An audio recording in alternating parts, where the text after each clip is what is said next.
আমি এখন একা নই। আত্মসম্মানের লড়াই। পর্ব ৬। এমন একদিন ছিল যখন আমি চুপ করে বসে থাকতাম। শব্দ শুনতে ভালো লাগত না, আয়নার সামনে দাঁড়াতে সাহস হতো না। কিন্তু আজকাল আমি সেই আয়নার সামনে দাঁড়াই, নিজেকে দেখি একটু গভীরভাবে।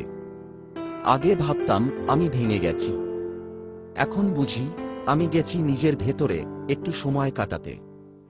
একটা সময় ছিল যখন আমি ভাবতাম সে ফিরে আসবে, এখন আমি ভাবি আমি নিজেই ফিরছি নিজের কাছে, যার চলে যাওয়ায় এত কষ্ট পেয়েছিলাম।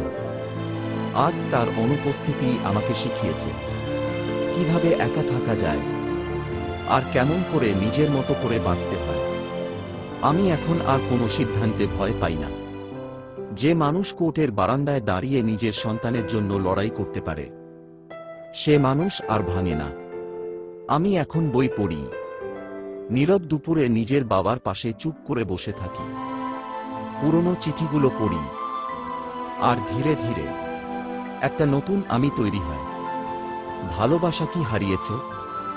না, ভালোবাসা এখন নিজের জন্য। কারণ একদিন আমার মেয়েটা বড় হবে, আর আমি চাই সে যেন দেখে তার বাবা একা থেকেও কখনো নিজের আত্মমর্যাদা হারায়নি। আমি এখন আর একা নই, আমি এখন আছি আমার সঙ্গেই। ধন্যবাদ।